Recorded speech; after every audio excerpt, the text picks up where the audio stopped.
क्या आप जानते हैं कि मुस्लिम धर्म में तलाक के बाद क्या होता है? मुस्लिम धर्म में तलाक के बाद पति पत्नी एक दूसरे के साथ नहीं रहते। तलाक के बाद पत्नी को मेहर की रकम मिलती है और इसे इद्दत का पालन करना होता है। अगर पति अपनी पत्नी को तलाक देने के बाद फिर से उससे शादी करना चाहता है तो उसे हलाला से गुजरना होता है। लेकिन आखिर ये सब कैसे होता है, चलिए जानते हैं। तो जानने के लिए वीडियो को एंड तक जरूर देखिएगा। मुस्लिमों में शादी एक कॉन्ट्रैक्ट की तरह होती है। हालांकि अब बदले हुए हालात में इस बात को लेकर विवाद है कि मुस्लिमों में शादी केवल एक कॉन्ट्रैक्ट नहीं है बल्कि यह एक संस्कार भी है। मुस्लिम शादी को कॉन्ट्रैक्ट की तरह पेश करने में शायद हक मेहर की बड़ी भूमिका है, जो इसका एक जरूरी हिस्सा है। इस रस्म के अनुसार दूल्हे को शादी के समय दुल्हन को मेहर के रूप में पैसे, गहने या कोई संपत्ति देनी होती है। मेहर एक सिक्योरिटी है। वैसे आम तौर पर इस रस्म में मेहर में कोई रकम ही अदा करने की बात की जाती है, लेकिन मेहर सोना या कोई दूसरी कीमती चीज देने का भी प्रचलन है। इसे दुल्हन के जीवन की सुरक्षा के तौर पर भी जाना जाता है। अगर भविष्य में किसी वजह से रिश्ता ना चल सके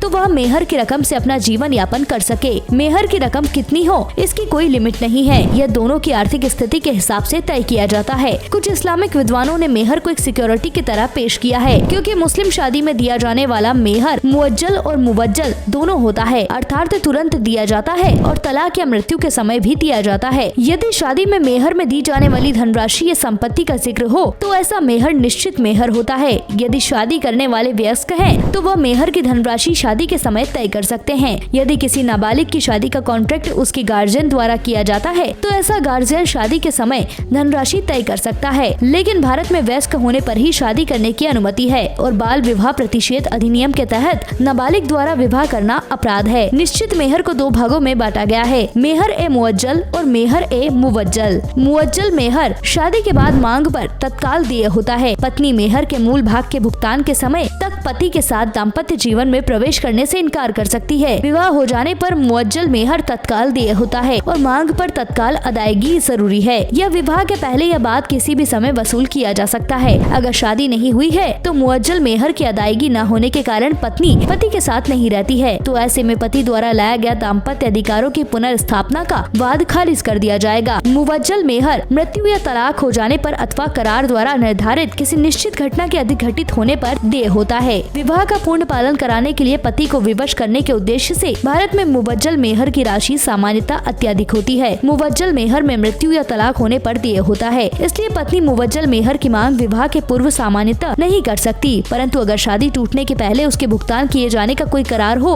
तो ऐसा करार मान्य और बंधनकारी होता है। शादी के समय अथवा निश्चित घटना के घटित होने के पहले पत्नी मुवज्जल मेहर की मांग नहीं कर सकती, परंतु पति इसके पूर्व भी ऐसा मेहर इसे अदा कर सकता है।